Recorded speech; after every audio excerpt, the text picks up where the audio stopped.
Hello, everyone. Welcome again to another episode of Hockey Card Prospecting. Remember, this is the channel where you figure out what you should be buying and when you should be buying it. Okay, also, hopefully, we'll get to some pack and box breaks as we get going.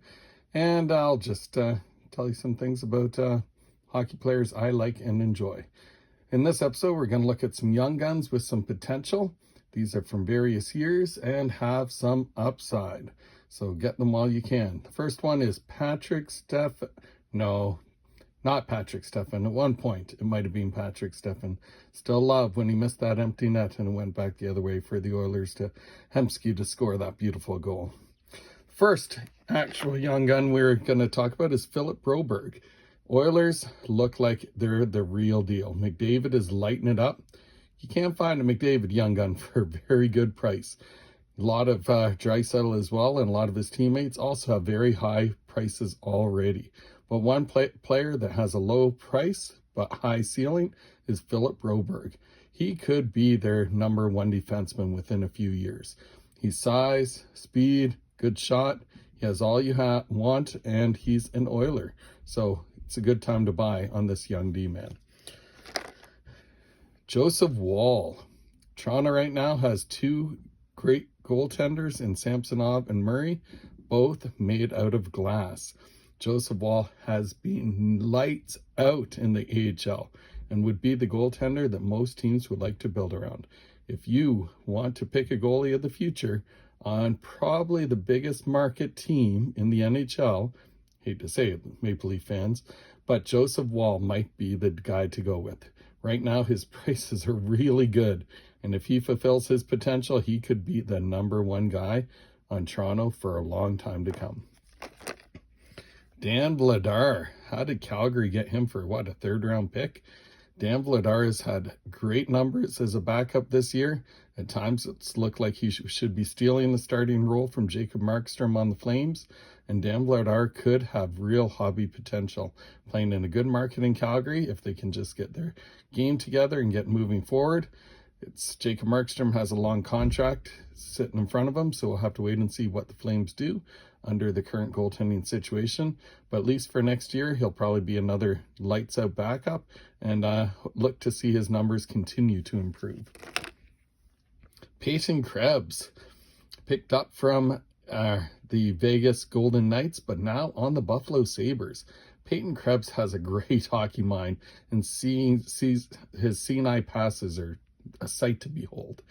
Right now, his young guns can be had for just a few bucks, and this guy could really end up being a special player.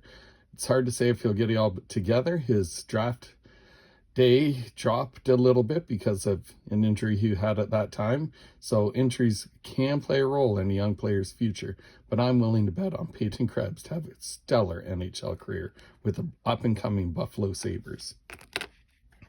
Anthony Beauvillier.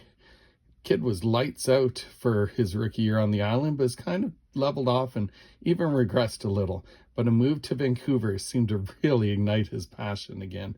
He wants to prove the doubters wrong, and he's been doing great in Vancouver. If he continues his resurgence, Vancouver's a good market and could really see an uptake in this young snipers or young guns. Here's the guy that leads to the Joseph Woll conversation we had earlier. Ilya Samsonov has had great numbers for the Toronto Maple Leafs this year. If you remember a few years back, not that long actually, he was the top goaltender rated outside the NHL. Everyone was wondering when he would come from Russia and what he would do in the NHL. He looked okay in Washington, and I was shocked when they gave up on him so early.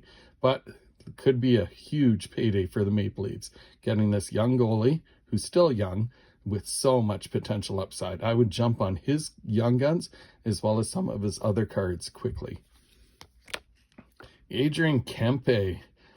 How do people not know that this guy can score? With the Kings on the rise, soon everyone will know that this guy can score. His young guns can still be had fairly cheap, and he's a great prospect, even though he's not a prospect anymore. Great young player that's just been lighting the lamp on a regular basis. Last year looked like it could be, is he for real? He is for real, folks. Pick up some Adrian Kempe while you can. Dylan Larkin. Do people know what he can do? Yes, they do. But after signing an 8-year deal with the Wings, he looks to be the leader of a storied franchise for a long time. Detroit is on the upswing, and we all know what a good captain can do in Detroit and what a captain can be, how it can be viewed by his huge fan base, as Detroit has one of the greatest fan bases in all of hockey. Stevie Yzerman before him, great captain. I don't think Dylan Larkin's going to ever be in that category, but being captain of a storied franchise, which he probably will be for a long time, could really cause an upswing in this player's cards. What? An Islander? Yes, as an Islander fan, I love Ilya Sorokin. This guy can stop anything from anywhere.